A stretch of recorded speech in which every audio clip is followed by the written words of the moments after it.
Bismillahirrahmanirrahim. Assalamualaikum warahmatullahi wabarakatuh. A'udzu billahi minasyaitonir rajim. Bismillahirrahmanirrahim. Alhamdulillahi rabbil alamin. Wassalatu wassalamu ala sayyidina Muhammadin afdaliz zakirin wa sayyidish syakirin wa imamil mursalin wa khatamin nabiyyin wa ala alihi wa ashabihi wa man salaka tariqahum ila yaumiddin. Amma ba'd. Faqala rabbi shrah li sadri wa yassir li amri wahlul 'uqdatam min lisani yafqahu qawli. Wa qala Allah ta'ala fil Qur'anil Karim wa huwa asdaqul qailin. A'udzu billahi minasy syaithanir rajim. Bismillahirrahmanirrahim. Wa ma umiru illa liya'budullaha mukhlishina lahud-din hunafa wa yuqimus salata wa yu'tuz zakata wa dzalika dinul qayyim. Al-ayah. Allahumma arhamna bil Qur'an. Puji syukur senantiasa selalu kita panjatkan kehadirat Allah Subhanahu wa ta'ala atas limpahan nikmat darinya kepada kita semuanya, terutama nikmat iman Islam, nikmat kesehatan, juga nikmat-nikmat yang lainnya. Termasuk di dalamnya nikmat Allah mudahkan kita dalam melaksanakan ketaatan kepada Allah Subhanahu wa ta'ala. Dan salah satu di antaranya adalah hadirnya kita di pagi hari ini di majlis ta'lim ini dalam rangka melaksanakan salah satu kewajiban kita sebagai seorang muslim, yaitu thalabul ilmi. Salawat dan salam semoga senantiasa Allah limpahkan kepada junjungan kita Habibana wa Nabiyana Muhammad sallallahu alaihi wasallam, keluarganya, para sahabatnya, dan kita sekalian umatnya sampai hari kiamat. Jamaah kaum ibu yang dirahmati Allah Subhanahu wa ta'ala, mudah-mudahan kita senantiasa terjaga iman Islam kita, terjaga hidayah taufik kita sampai akhir hayat kita. Amin ya Allah ya Rabbal alamin. Seperti biasa kita akan melanjutkan taklim di pagi hari ini. Insya Allah kita akan melanjutkan di pekan ini kajian kitab Riyadhus Shalihin. Seperti biasa, untuk menguatkan kita semuanya dan menambah pahala buat kita semuanya, kita awali dengan zikir Asmaul Husna. A'udzubillahi minasyaitonir rajim. Bismillahirrahmanirrahim. Ya Allah, ya Rahman, ya Rahim, ya Malik, ya Quddus, ya Salam, ya Mu'min, ya Muhaimin, ya Aziz, ya Jabbar, ya Mutakabbir, ya Khalid, ya Bari, ya Musawwir, ya Ghaffar, ya Qahhar, ya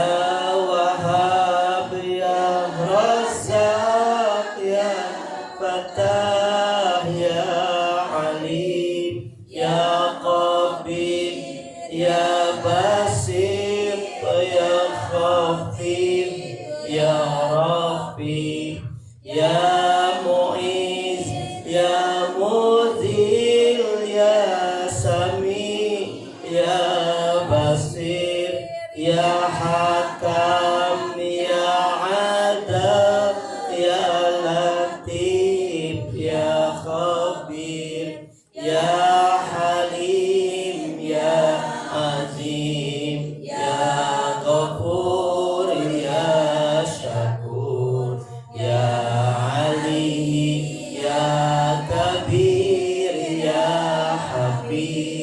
ya Muqim, ya Hasib, ya Jalil, ya Karim, ya Raqib, ya Mujib, ya Wasif, ya Hakim, ya Wadud, ya Majid, ya Ba'is, ya Syahid, ya Haq, ya Wakil, ya Qawi, ya Matin, ya Wali, ya Hamid, ya Musi, ya Mubdi, ya Mu'id, ya Muhyi, ya Mumit, ya Hayyu, ya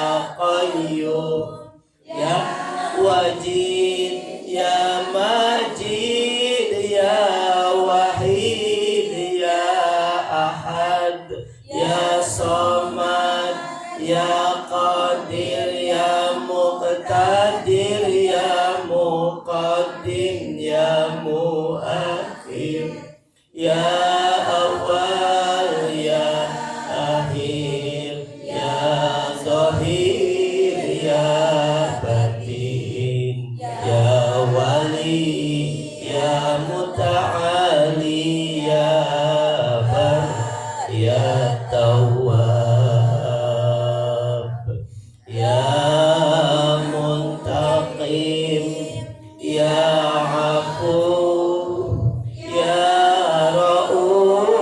Rauf, ya Malikal Mulki, ya Dal Jalali wal Ikram, ya Muqsit, ya Jami, ya Ghani, ya Mughni, ya Mani, ya Dhar, ya Nafi, ya Nur, ya Hadi, ya Badi, ya Baqi, ya Waris, ya Rashid, ya Sabur, ya Allah, ya Allah, ya Allah.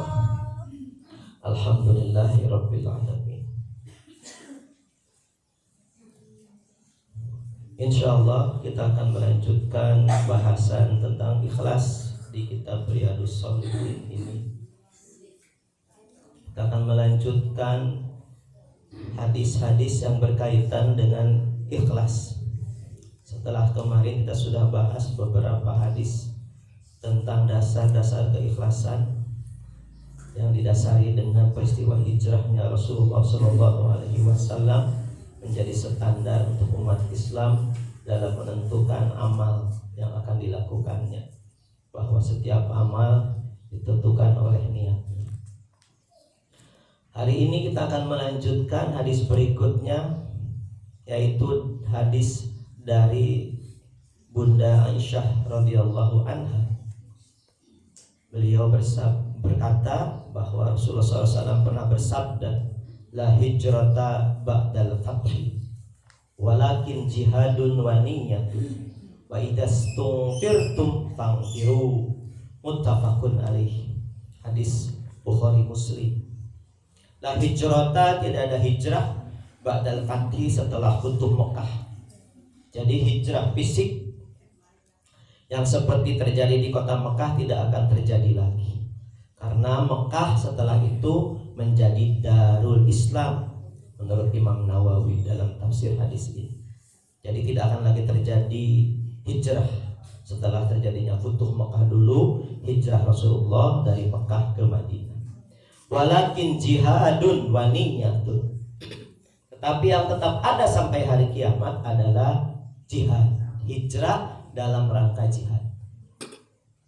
Bisa saja terjadi kita di akhir zaman nanti dalam suasana yang kacau balau, ya, di antara ciri-ciri akhir zaman adalah ada episode dalam hidup kita nanti di dunia ini Islam terpuruk seperti sekarang, sudah mengarah ke kehancuran, sunnah-sunnah ditinggalkan segala macam.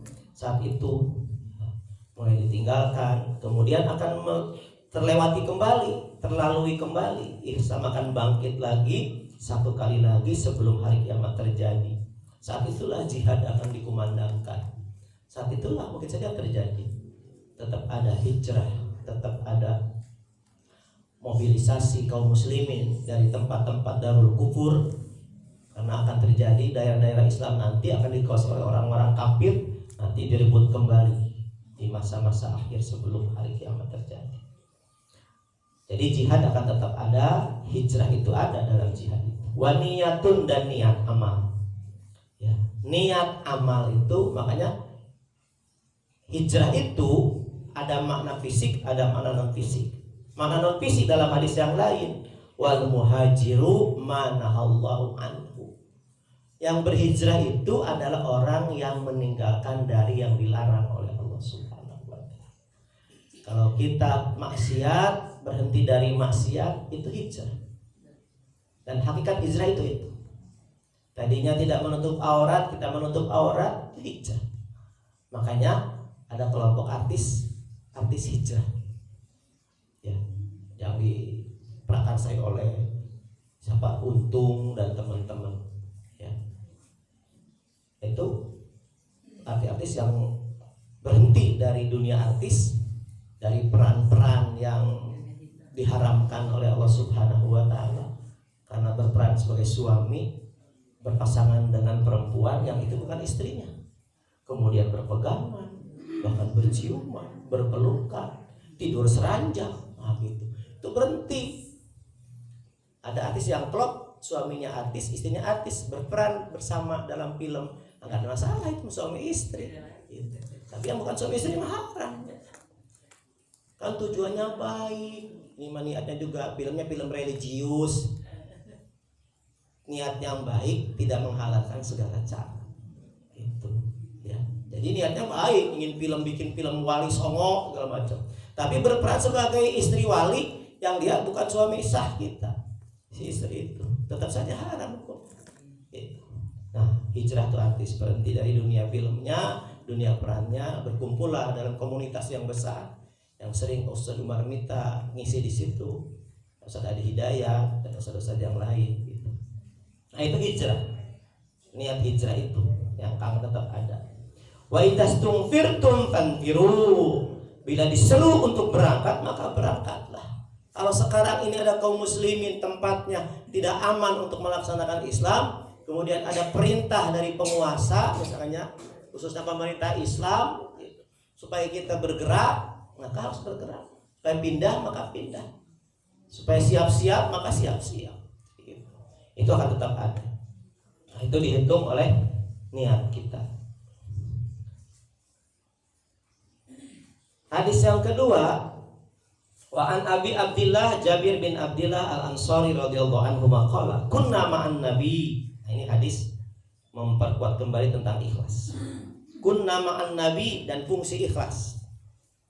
Kunna ma'an nabi, kami bersama Rasulullah SAW, bersama Nabi Muhammad SAW, fi ghazatin, dalam satu peperangan. Faqala, maka Nabi berkata, inna bil madinati larijalan masirtum masiran. Di Madinah ada laki-laki, beberapa orang yang tidak ikut berperang dalam peperangan ini, kata Rasul, masirtum masiran, dia tidak melakukan perjalanan, tidak ikut seperti kita bepergian mempersiapkan pasukan untuk menghadapi musuh. Wala qata'tum wadiyan, dan mereka juga tidak melewati lembah yang kita lewati. Mereka tertinggal di Madinah, tidak ikut berperang, tidak berjalan seperti kita, tidak melewati lembah seperti kita. Illa kanu ma'akum, tetapi mereka bersama kalian dalam pahala, gitu. Habasuhumul marad, telah menahan mereka sakit. Nah, ini fungsi ikhlas dan niat. Jadi kalau ada orang yang berniat, misalkan diumumkan besok hari Senin akan ada peperangan, kaum muslimin semuanya akan diberangkatkan, gitu. Silakan daftar yang mau berangkat. Nah, dia daftar, ayo daftar, tulis. Pas hari Senin gering, terus daftar teh berangkat di imah cicing teh berangkat tidak melewati tidak safar tidak melewati lembah tapi pahalana sama dengan orang yang berangkat. Bayangkan. Nah, itu apa fungsi apa? Niat dan ikhlas. Benar memang sudah niat saya mau berangkat, tapi karena ada uzur sakit dia nggak berangkat, pahalanya dapat. Makanya orang yang biasa rutin puasa Senin Kamis, ketika sakit tidak puasa tetap dapat pahala Senin Kamis. Kalau rutin kayak gitu. Orang yang bisa tahajud udah tua, udah pikun nggak bisa tahajud lagi, tetap dapat sampai meninggal ya pahalanya tahajudnya.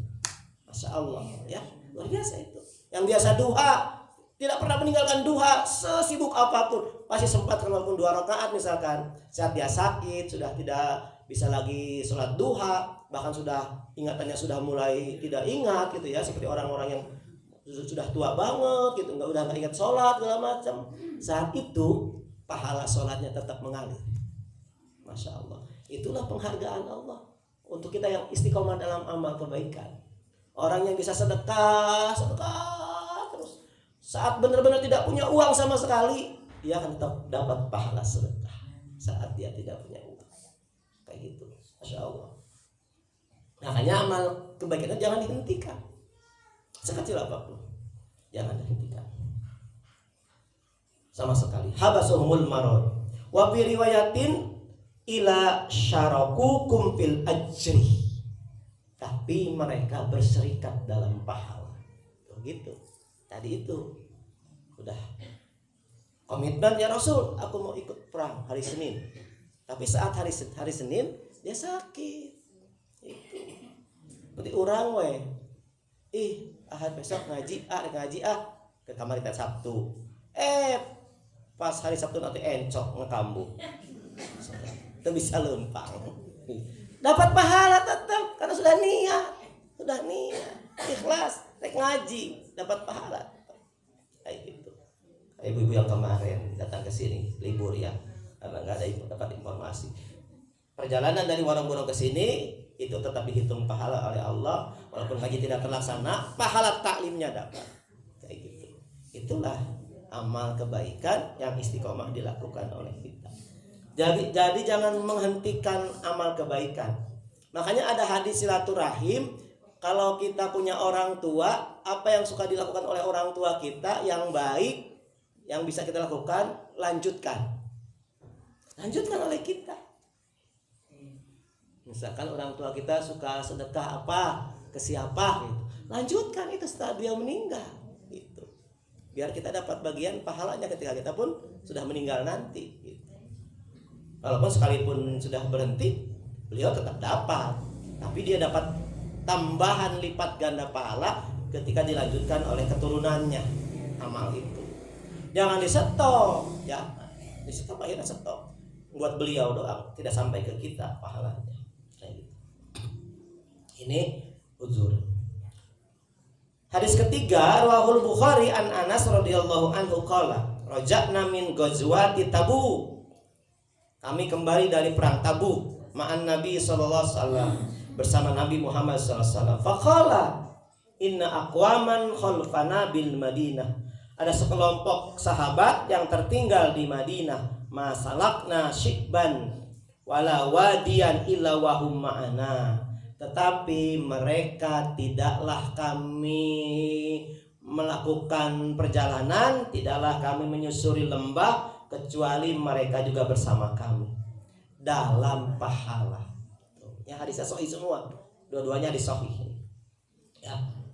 Kenapa kok bisa dapat? Habasahumul uzur, telah menahan mereka untuk tidak berangkat, uzur. Makanya uzur itu luar biasa dari Allah. Ulama mengatakan uzur itu tanda kasih sayang Allah. Itu kasih sayang Allah.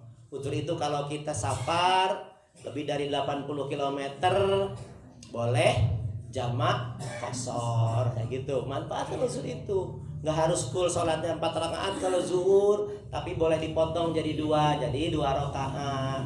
Mau dijamak juga supaya praktis dengan asar, jamak zuhur ke asar misalnya, itu dijamak qashar kayak gitu. Itu adalah rukhsah uzur itu. Jadi unsur itu adalah tanda rahman rahimnya Allah Subhanahu wa taala kepada kita. Kalau kita rasakan banyak sekali tanda rahman rahimnya Allah kepada kita ya dalam syariat gitu. Kalau puasa boleh tidak melaksanakan puasa saat sakit. Kalau sholat saat tidak kuat berdiri boleh duduk, boleh berbaring, boleh berbagai macam posisi yang kita bisa lakukan. Kalau dalam kendaraan boleh kita duduk, kemudian ada yang mengatakan harus kiblat dulu ketika takbiratul ihramnya, atau ulama yang mengatakan boleh posisi mana saja.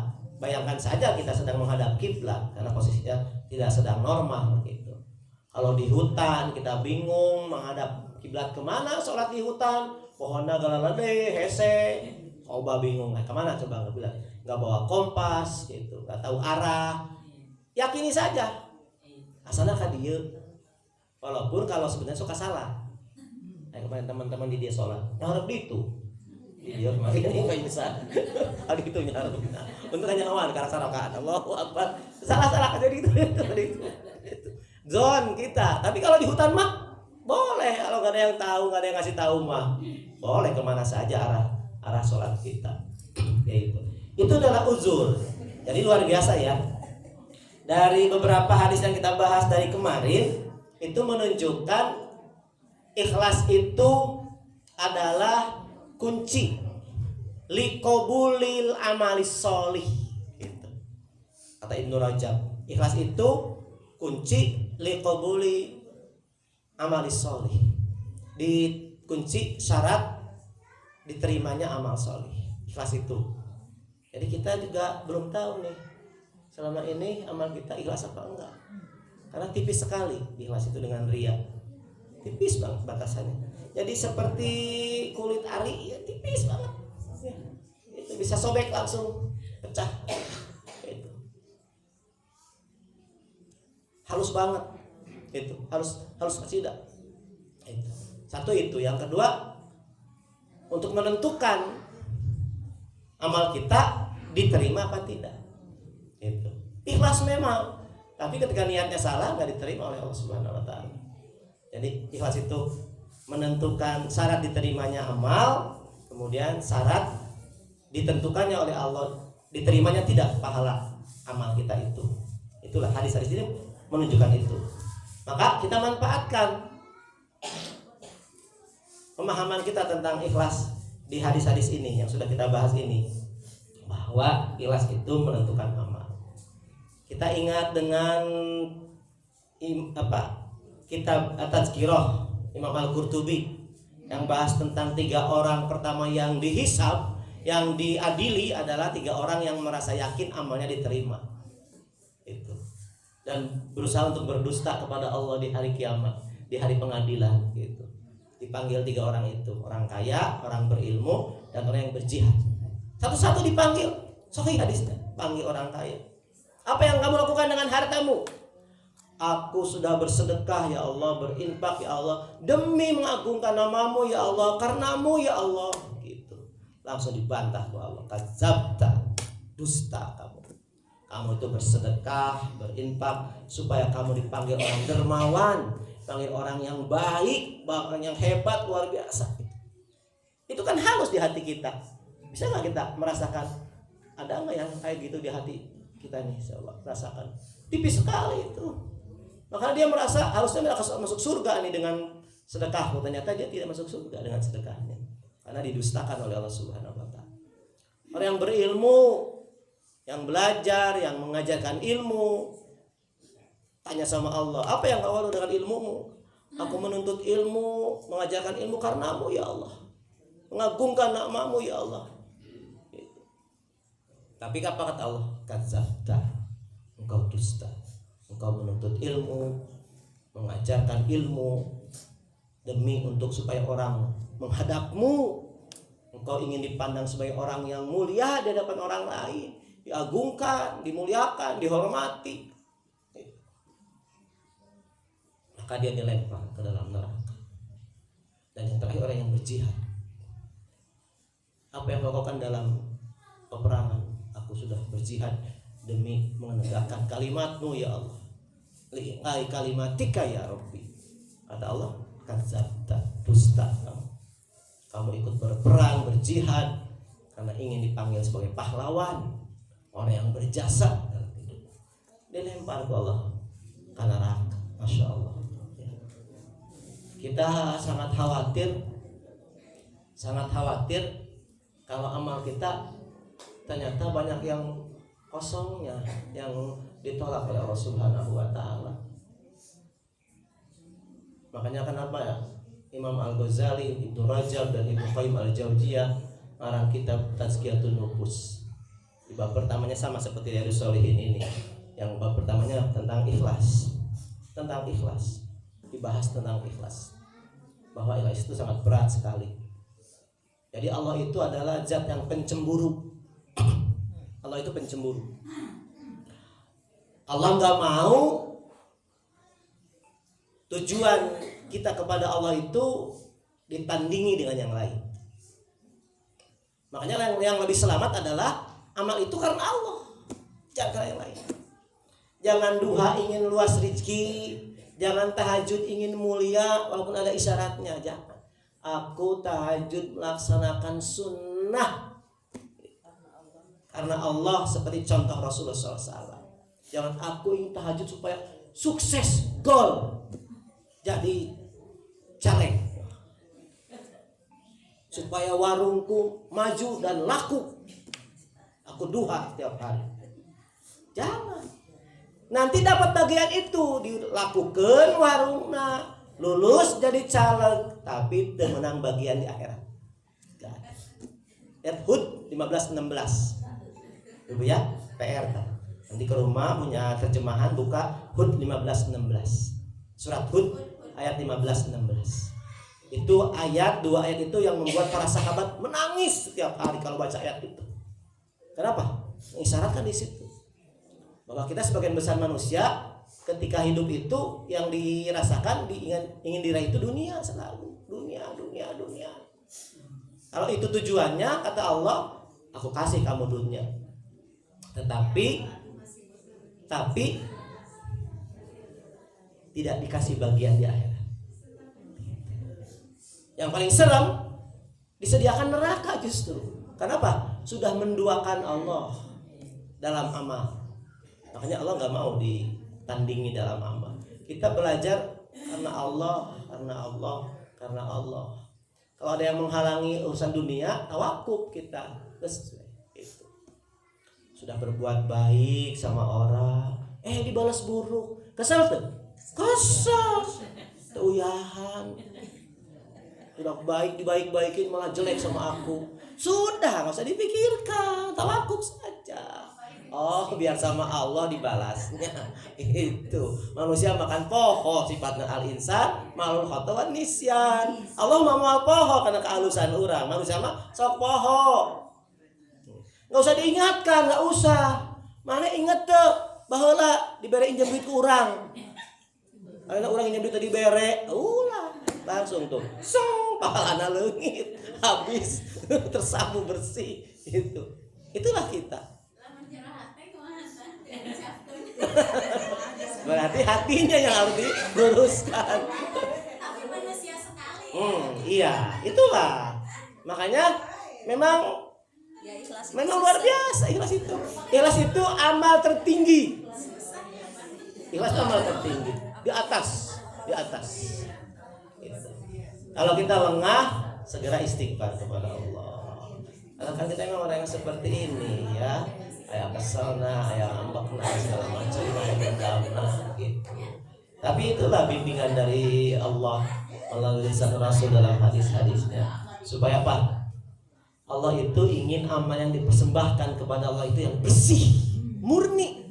Itu mukhlisina lahuddin hunafa. Bersih, murni, lurus. Gak ada belok-beloknya, gak ada. Makanya kita yang beramal sudah khawatir memang. Khawatir. Kita sudah umroh, khawatir umroh kita nggak jadi. Kita haji juga belum tentu. Apa yang pergi haji itu merasa benar panggilan Allah? Belum tentu. Panggilan Allah dipanggil mulia belum tentu. Kenapa? Yang haji itu nggak semuanya diterima. Ada yang mardud hajinya. Nah, kita berserah diri kepada istighfar ya Allah. Nggak setiap diterima orang yang pergi haji itu mulia, tidak. Kita yang melihat tetangga kita pergi haji memuliakan mereka karena dipanggil oleh Allah. Tapi hakikat amal mereka hanya Allah yang tahu. Jangan dijadikan kebanggaan. Ya, berat memang ya. Itulah amal. Makanya malam yang tepat untuk istighfar dari kealpaan kita adalah sepertiga malam terakhir. Waktunya istighfar sama Allah. Minta ampun sama Allah, renungkan seharian itu. Di pagi hari kemarin sampai sore, malam harinya kita bangun itu merenung, ya Allah, istighfar sama Allah, istighfar. Mudah-mudahan Allah ampuni kealpaan kita, hati kita yang mukallab ya, muqallibal qulub ya. Karena Allah yang hanya membalik-balikan hati kita. Ini saja mungkin yang bisa kita bahas di pagi hari ini. Ngapunten karena hari ini ada amanah harus ke Bojong Rangkas, ada pemuda yang di sana kemarin diwakili Adaud, ingin saya ngisi di sana. Mudah-mudahan ada manfaat yang bisa diraih oleh saya, oleh mereka, bisa silaturahim di Bojong Rangkas. Demikian, mudah-mudahan ada manfaatnya, yang benar dari Allah, yang salah dari saya pribadi. Mudah-mudahan Allah senantiasa menjaga iman Islam kita, menjaga hidayah taufik kita, dan menghusnul khotimahkan kita sampai akhir hayat kita.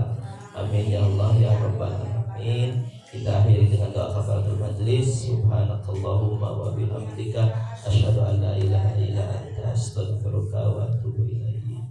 Billahi taufiq wal hidayah. Assalamualaikum warahmatullahi wabarakatuh. Waalaikumsalam. Sudah.